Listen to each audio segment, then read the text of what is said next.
On the go? Download the free andrewhogue.com iPhone and Android app, so we'll never be apart.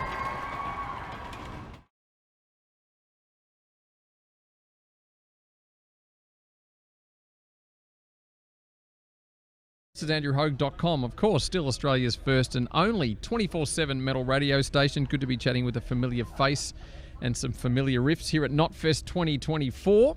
None other than Mr. Sean Delander from They Art Is Murder. Welcome back to andrewhogue.com. Yes, back again. How you It has doing, been man? quite a while between, I guess, riffs since we spoke, but of course the riffs have been flowing heavily the last few years, which we feature on the station. Of course, album number 6, Godlike, came out last year, so it seems like the freight train of Thy Art never slows, because your consistency with records and touring is, I'm finding it unmatched with a lot of Australian bands. Your the work ethic is just, it's so well executed.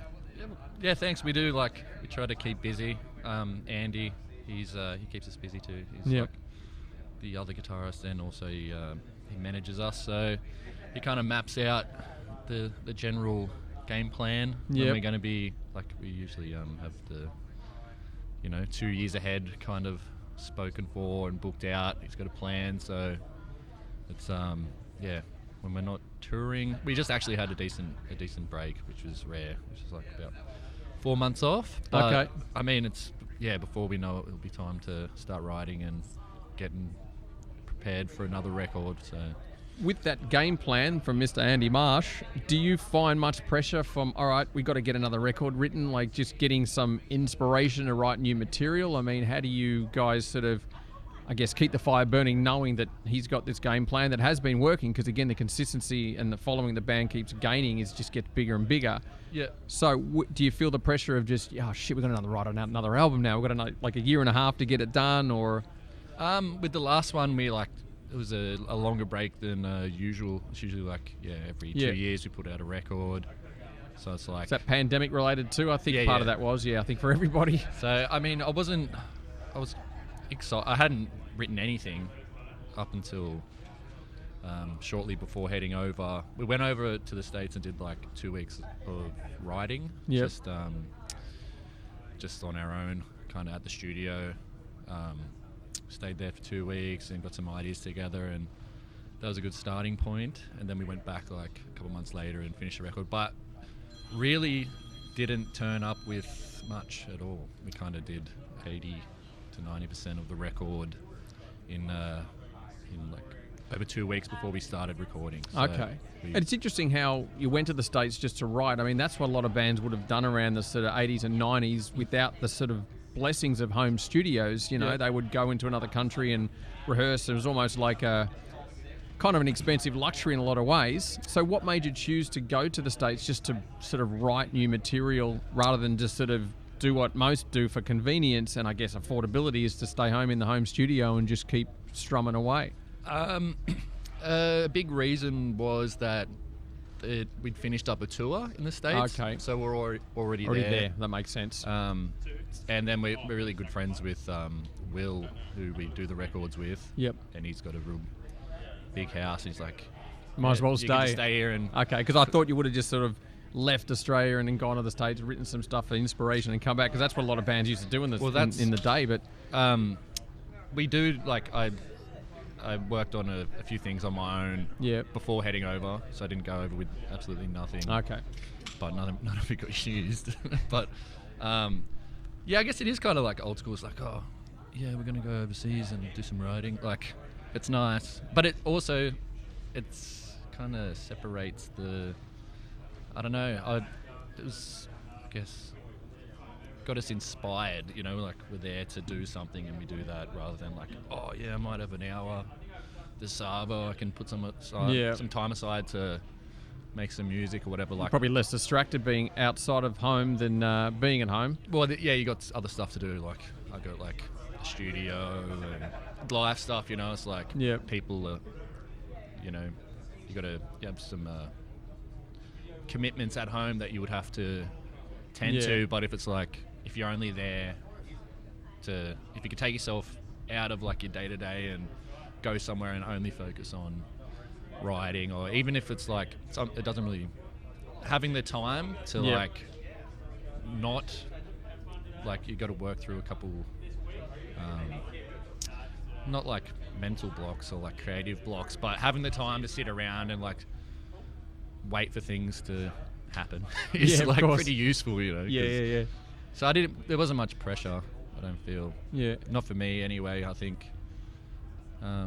We had long enough. It was like, I kind of prefer to like get in and bang it out, and that's that. It's kind of like, kind of captures a screenshot of where the band's at better than sitting on stuff for like a year before you get in there. So and that's what I found with the beauty of home studios. A lot of bands can spend way too long trying to get that record down, but I've noticed, like I said, with Andy and his game plan that's working, it seems like the band works super well under pressure as well, and there is such an urgency and sort of I guess a heavy desperation when I hear some of the band's music. Just it's an energy perspective is where I'm coming from when it comes to when I listen to the record. It's just like, man, there's a lot of intensity there. It's a pretty pretty sad sound. It's like intense, but it's quite sad and melancholic, I feel. Okay, which is fill us in on the sadness. Are you gothic? Yeah, no, I'm actually not. I'm emo Delander. Yeah, I have my moments of sadness, but I'm generally a pretty upbeat guy. I just love intense, heavy music that's makes you want to break stuff. Yeah, I mean, I'm heavily inspired by like moody. Like what's come up for you for the last record at least? Well, we listen to. Me and Jesse love a lot of like black metal stuff, so we try to bring a bit of that in with like the grim, atmospheric, blast beat, like trem chord stuff, and then I don't know. We kind of, it's like. I feel like our band kind of inspires our band. Like we know the rules. Yeah. Well, not rules, but like what you know your lane. What's to be expected of us, but also adding in stuff for like selfish reasons, like stuff we think, stuff we like, but we know we can't go full, take a hard left and do something completely different. We have to keep, like the reason people like our band, there's certain elements to the music that we try to keep there, and like we know kind of from playing the songs live what stuff also adds like energy to the shows, certain sections, or you know, it could just be a drum beat. You know, I mean, this works well live, so we try to like keep that in mind while writing what's gonna translate well live. But I mean, as far as inspiration, like we like brutal death metal, melodic death metal, like we listen to hardcore too, you know. Like, but yeah, it's kind of like, I don't know, it's a bit obviously inspired early by like Behemoth and Decapitated, and we still are. Gojira, like Ulcerate, what else? But yeah, I feel like our band is kind of like, we kind of inspire ourselves in terms of the style. Yeah. Because it's a blend of a lot of things. Well, that's the thing. I had a chat with Kyle from Brand of Sacrifice recently. We talked about the whole genrefying thing that media and labels have done for years, where every band's in a box and people put them in the deathcore box, and it's like, how do you feel about all that sort of stuff? Because like I said, Die Artist Murder does have a lot of heavy elements, but people talk about, what style are they kind of thing, and then okay, deathcore, and what's your thoughts on all that stuff? I mean, I guess, like technically we would be considered a deathcore band, but it's only because we have breakdowns and massive breakdowns. Yeah, but I don't know. I feel like they're on the more. It's not super technical in terms of like crazy time signature stuff. Just like sporadic. It's a bit more choppy than like we also love like slam beatdown stuff too, and like we try to do a little bit of that, but it's usually with like blast beats underneath.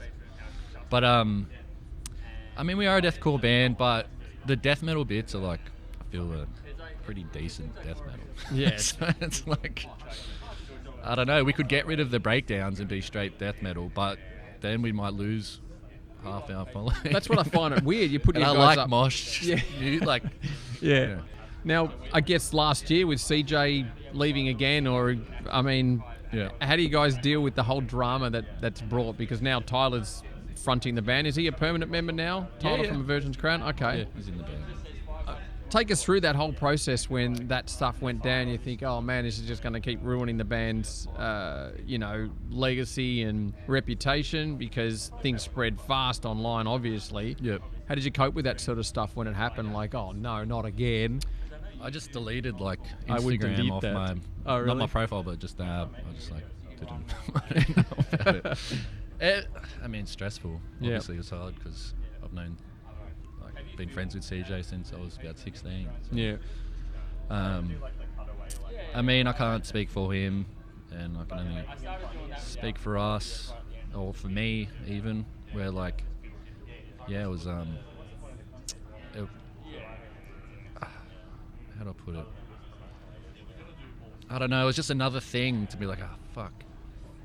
Like, you have your moments in a band where you're like, is this what I want to be doing with my life? Should I go and get a fucking 9 to 5 or whatever? And it's like, oh, it's a fucking another thing. It's like, Emma was so close, like the album was about to drop, and really proud of the album and excited for everyone to hear it. So the timing was fucking terrible. But I mean, it's worked out well. Tyler's he's an awesome guy, awesome vocalist, and he fits in nicely. But How do you feel about the two versions that are out there, of course, with the CJ version and then the Tyler versions that are like... I don't know. I do this thing where I listen to the Tyler version. I've listened to the CJ version, obviously, but when we do a record, I can't only listen to it up until we release it to make sure, to convince myself it's not shit. And I'm like, that's pretty good. And then once it's released, I don't really listen to it ever again. Okay. But I mean, they're both. It's pretty close, both the versions. Like it's it's He's good. the right fit. Yeah. He's awesome. I mean, what he did on the record, he I mean, if you've heard both versions, it's pretty close. Yeah. And it is like in ways, but I don't know. I can't really say which I prefer. But Tyler's here now, and he's doing a good job, and it's Ready to throw it down. Yes, today will be interesting because we haven't played in Australia. We played in December, a little like, it was kind of almost like a secret show at Marrickville Bowls Club. And that was cool, but I think today will be a good indication. Because when we went to Europe, it all had just happened, it was fresh. So that was his thing, and we kind of had, it was overall it wasn't too bad, but there were like a few like CJ chants and stuff. So we'll see what happens today. But yeah, I'm expecting it, and it's like, fair enough, you know, he's got his fan club, and it's I get that. Yep. He was a big part of the band, and he's kind of a big character, you know? Even more so than like, he's a great vocalist, but he brought a lot in terms of an extra essence or aura to the just like a shtick, you know. You had a pretty good way of offending people, but not like obviously because that's what happened. Yeah, but so Tyler's, I think today will be interesting, because it'd be hard to walk out there and, you know, have I mean, you might not be rattled by it, but I would. I couldn't do it. It's like, and especially it being like more of a hometown situation now than it was on the European tour, which was his first tour with us. So yeah, we'll see what happens. Alrighty. Well, like I said about Australian bands, of course, being an Australian band, and how do you find the recognition? Because you guys are a world-class standard. You tour so much outside of Australia, and we look at the success of Parkway Drive, and of course you guys as well. Do you feel much recognition coming back to Australia, not just from crowds when you play shows, but I guess, quote, music industry, if there even is one in this country anymore, because it's changed so much, but do you find there is any sort of recognition for what you guys have achieved? Because you've done a lot. You mean within Australia? Yeah. Yeah. I mean, I think, I don't know. From the industry, there's obviously the people that know it's kind of the ins and outs of how it works, and would understand kind of like the level of some of the stuff we do overseas. Yep. And then especially when you see like you know, bands that go really good over here, and then they start going overseas, and doing kind of like the journey we did. Yep. You know, 10 plus years ago, and it's Yeah, like you're well established. yes, but I mean, over there, Australia has a reputation for, like, you know, people are like, what's in the water down there, this and that.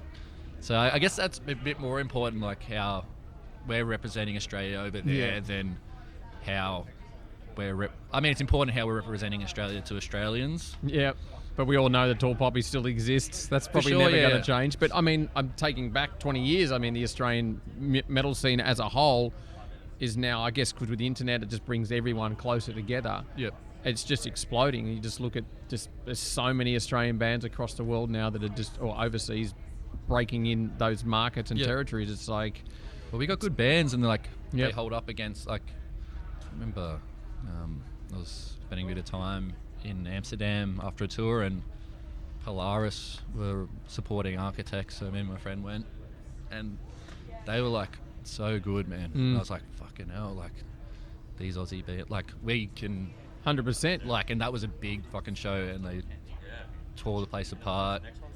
And then 2 years later, it's like they're fucking creeping up there themselves in terms of, like, you know, being a massive international band like they already are. Yeah. But even if you were hyped on the internet and you had a good record, if you can't go and support big serious bands and hold up, then it's not going to go much further. Big probably. time. Like I said about it, it's easy to do really good content videos and home studio productions, but if you ain't throwing it down live, well, the audience will quickly tell you that, you guys suck. Yeah, you're going to hit like a ceiling at some point if you can't break through it, like, hold up against the big bands, you know. So what is the future? Do you see any vision for Thy Art Is Murder? I know Andy's got his game plan, but is it just still going to be album tour? It's very similar to what Arch Enemy have been doing. I've known Mike for a long time, so he's got his sort of thing, and that's why I like and how you guys run your business as well. Like I said, we know it's a business, but moving forward, do you have any visions of things that you'd like to try, or even sound shifts in some respects for the band's kind of musical approach? I mean, I got all crazy ideas that often get, like, you know, maybe just settle down. I don't know, it's hard because I love all kinds of music. I'm particularly, like, quite into like some techno, kind of more leaning towards like 80s, early 90s industrial stuff, which we kind of did a little bit of on the last record. Like, it's kind of buried in there, but like I was kind of like, we should go, like, I'm like, you guys heard of the Berserker? I'm like, we should do like a new... You know the Berserker? Berserker. Yes, Luke Kenny's. He's coming back. They're like, it would work. They're like, all right, settle down. We'll do a little bit of that. Gamma Blast. So if it was up to me, I'd just be like, dong, dong, dong, with blast beats. Yeah. Like, but we'll see. Also, it could be nice to go a little lighter in ways. Maybe a little bit more clean guitar. It's just, we're running out of riffs. Thy Art is acoustic. Yeah, maybe a bit of finger picking, steel string acoustic, you know, a bit of Metallica.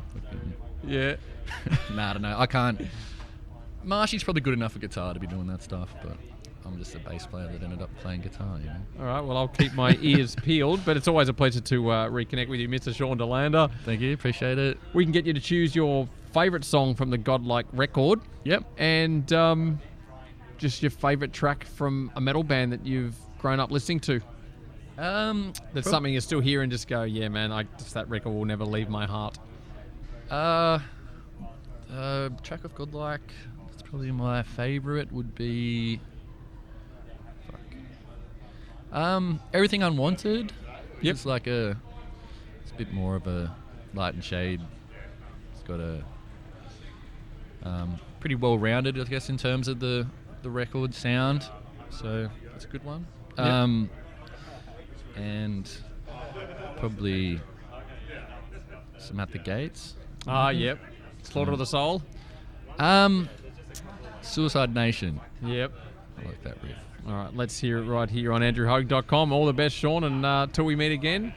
Yeah, man. Thanks for having me. Don't you go change it. Yeah, cheers. Let's check it out.